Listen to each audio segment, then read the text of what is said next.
Hello, my name is Josh Kilroy. I am the founder of a small nonprofit called Living in Kindness. And what I'm proposing to do here, this will be the first in a series, but it will be close readings of Buddhist or Buddhist inspired texts. So it will, instead of being sort of like a lecture or anything like that, it'll just be going through the text, not word by word. I want to respect the copyright of in this case, Stephen Batchelor, but just going through key passages and just sort of talking a little bit about them. I make no claims to be a scholar. I am somebody who has studied Buddhism essentially since the beginning of the COVID pandemic. Uh, I have a you know daily practice, meditation practice, but I really am inspired by some of the texts that I've read, and this is my way of trying to share them. Uh, one thing to know about my approach to Buddhism and what I found inspiring about Buddhism. I have basically two sort of uh, guides just for how I think about spiritual traditions, philosophy, and things of that nature. One, I am rigorously opposed to anything that smacks of the supernatural. So I really try to keep a worldview that is grounded as much as possible in the natural world, in facts as we can best determine them, and in this life without presupposing heavens and nirvanas and things like that. And the second is that I have a intense distrust of religious hierarchies, religious orders. I acknowledge the great work that many religious orders do. Certainly, great respect for many of the great Buddhist monastic traditions.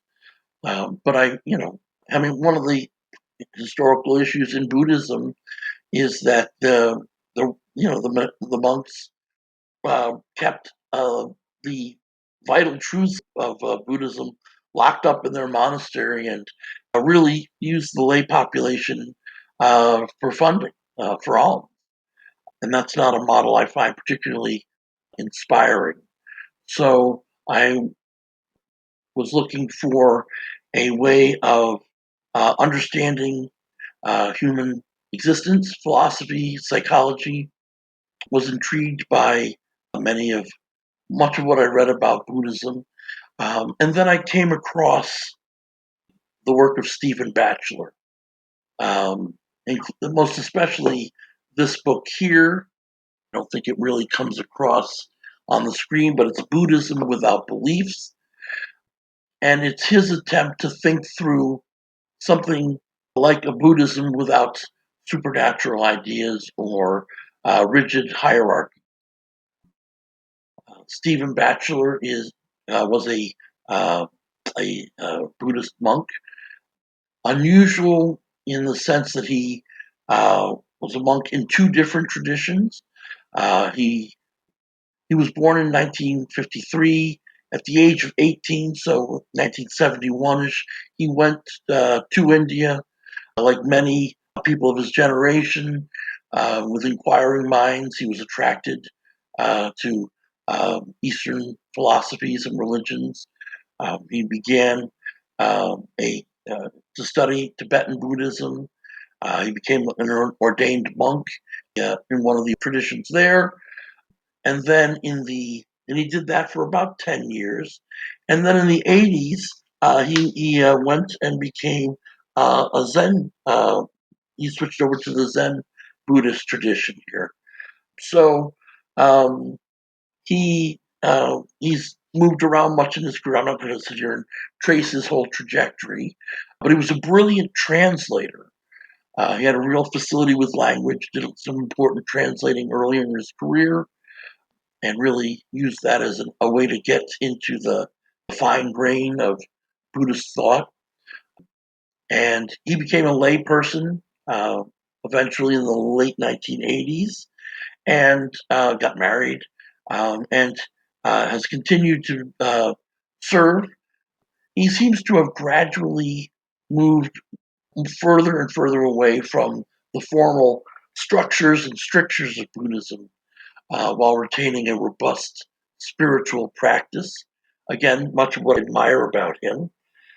And so, like I said, the hope is just to do a close reading of this book, Buddhism Without Beliefs. This came out in the 1995, I believe. Well, it was written in 95 and 96 and came out in late 96. So, yeah, this edition here came out in early 97, but the same basic idea. So almost 30 years old. And I think it represents some of his finest thinking. And it's something that has been a continuing inspiration to me. So I'm hoping to share that inspiration through, like I said, a close reading of Buddhism Without Beliefs.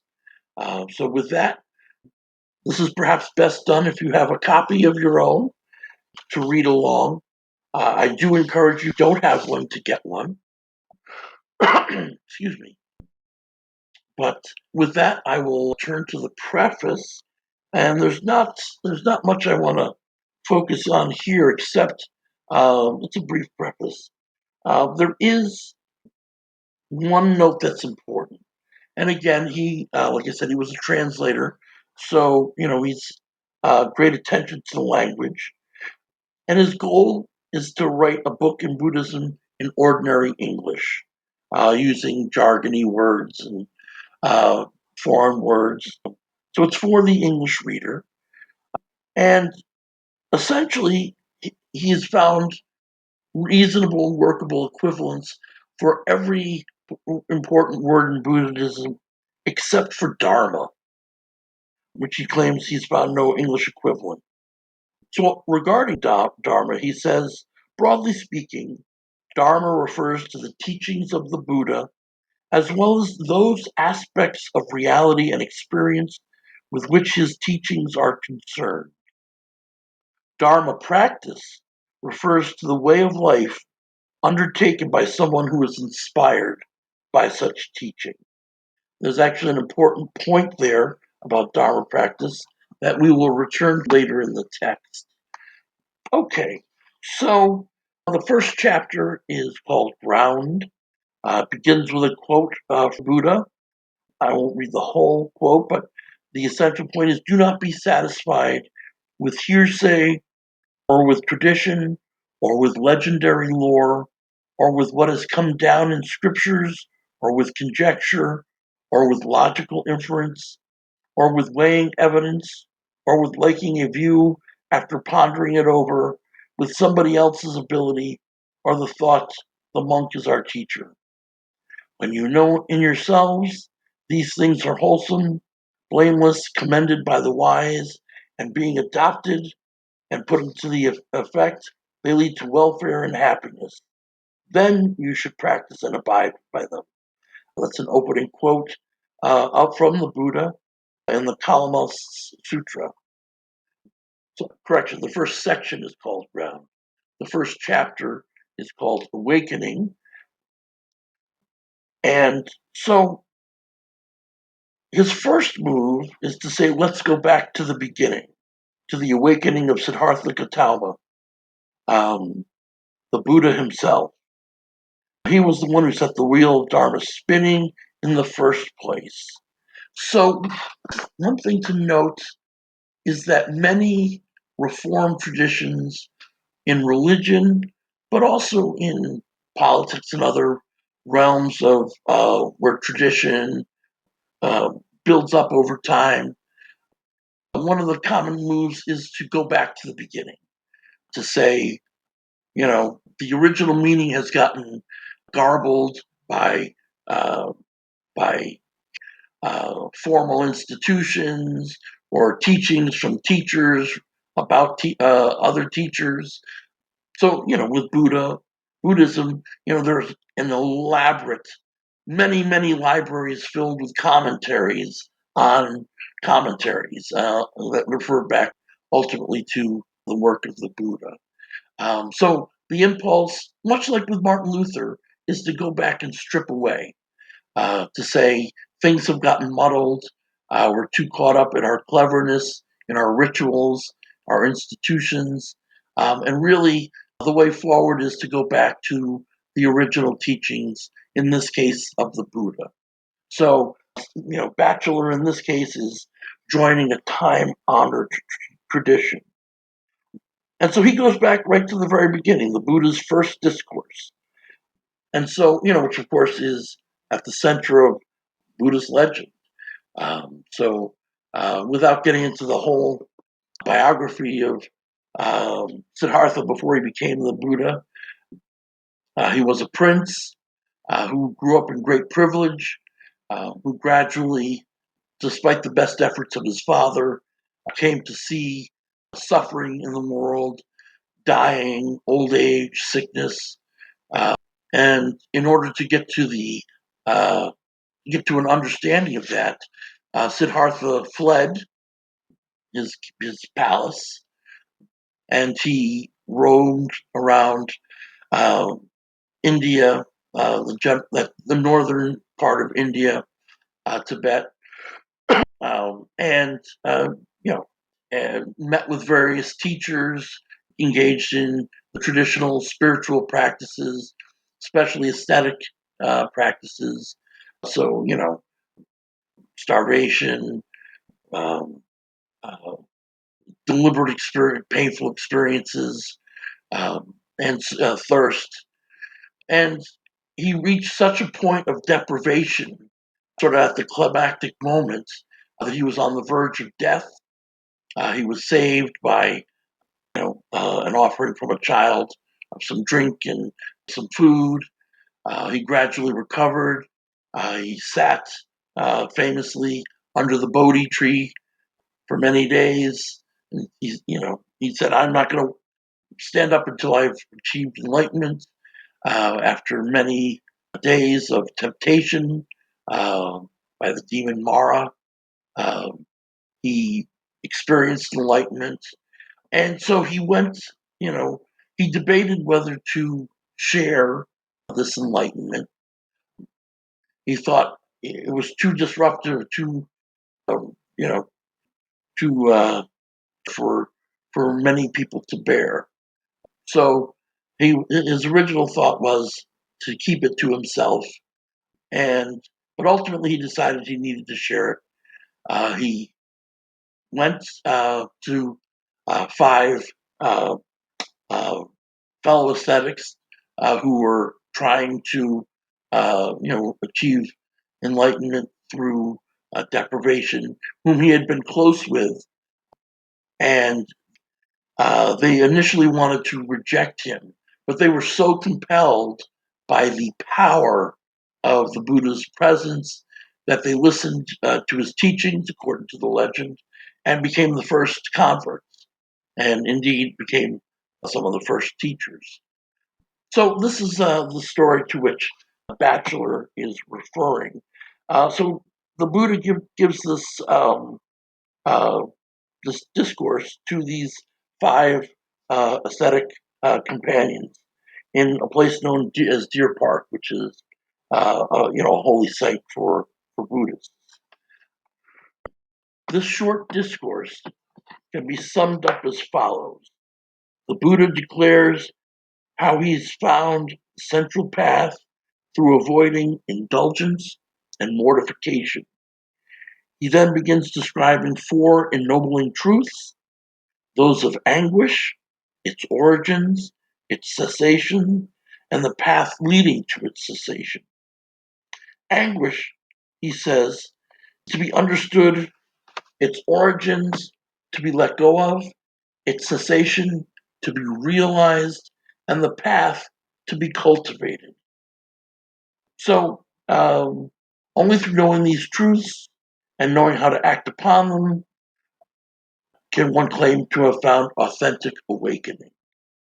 So, underneath that sort of innocuous passage is a remarkable reinterpretation of the Four Noble Truths. One thing to note up front is that Batchelor uses the word anguish, where traditionally it would have been translated as suffering. The original Pali word, which is the language that most Buddhist texts are written in, some of the early texts, and it may or may not have been the language of the Buddha himself, if he was a historical figure. Anguish. So the word originally is dukkha. Um, and so the translation, like I said, traditionally been suffering. Suffering has the advantage of being wide ranging, but it can refer to a variety of different physical and emotional states. It can be an all encompassing term, but that's also part of its disadvantage, right? It gets, I mean, you have a broken arm, you're suffering, but that really doesn't get to the heart of what the Buddha's trying to get to for you, except indirectly. So Batchelor uses the word anguish, which really sort of doubles down on that sort of that feeling that we all have, that the sort of uh, dissatisfaction with our lives, no matter how much privilege or wealth or friends or whatever, all of the things that we can have, uh, none of those can necessarily quench that feeling that we want when we do not have what we want.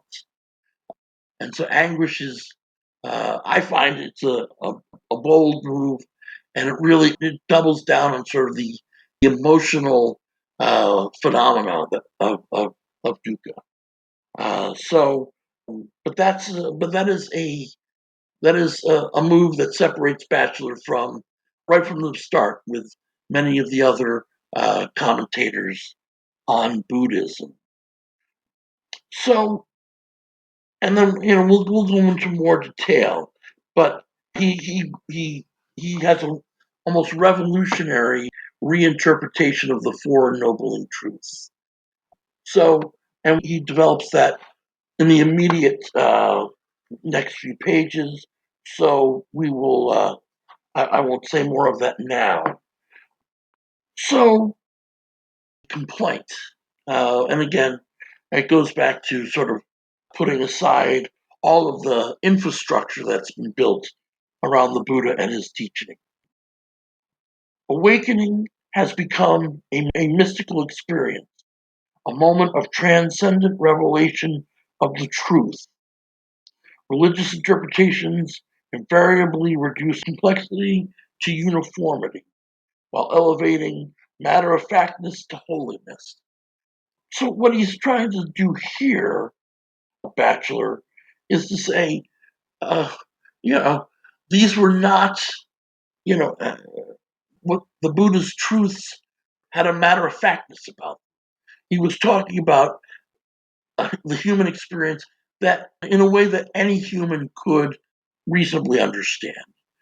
These are not sort of transcendent concepts that require years of study to have a philosophical understanding. These are sort of readily available, even if they're hard, in attainment. They are simple in their formulation, and so um, in that is a critique of those who claim to be teachers. And it becomes a justification for people who claim to have had that experience and the institutions that can bestow that that distinction of being recognized as awakened. Awoke. For Batchelor, the crucial distinction is that each truth of the Four Noble Truths requires being acted upon in its own particular way, and that this realization has been relegated, quote, to the margins of specialist doctrinal knowledge. So few Buddhists today are probably even aware of the distinction. And again, that just reinforces my earlier point that these are the Buddha spoke in a common tongue about common experiences that common people could understand. And that now they've become doctrines that are taught within hierarchical structures, and uh, in failing to make this distinction between common uh, matter of fact truths and doctrines, high doctrine, the four ennobling truths to be acted upon are neatly turned into four propositions of fact to be believed. The first truth becomes life is suffering. The second, the cause of suffering is craving, and so on. So again, I don't need to keep repeating the point. They've become, like he says, proposition. And the Buddhist is someone who believes in these propositions, as opposed to acts on the truths that the Buddha has given.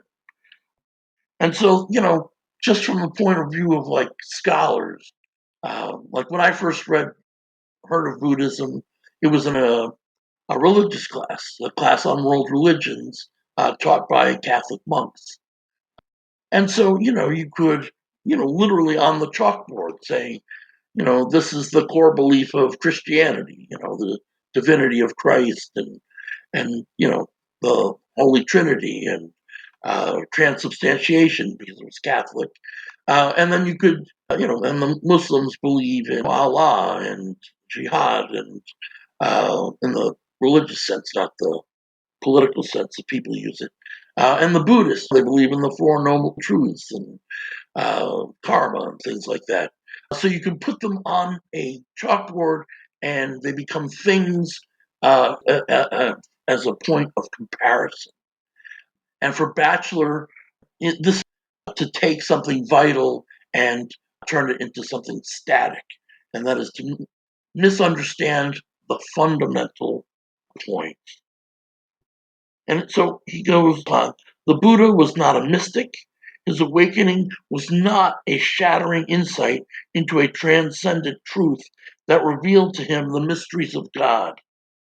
He did not claim to have had an experience that granted him privileged, esoteric knowledge of how the universe ticks. Only as Buddhism became more and more of a religion were such grandiose claims imputed to his awakening. In describing to the five ascetics what his awakening meant, he spoke of having discovered complete freedom of the heart and mind from the compulsions of craving. He called such freedom the taste of the Dharma. So those are the initial, just the first few pages, but it sets up the next series of pages where Batchelor will go into each of the Four Noble Truths and put forth what I find a really stunning reinterpretation. But I want to be very conscious of not making these videos too long. I'm going to stop there for now. It's a logical stopping point. Um, but thank you very much for taking the time to watch this. I will record the next video in the next few days. There won't be a regular time frame, but it won't be forever before the follow-up. So again, thank you very much for your time, and peace be with you.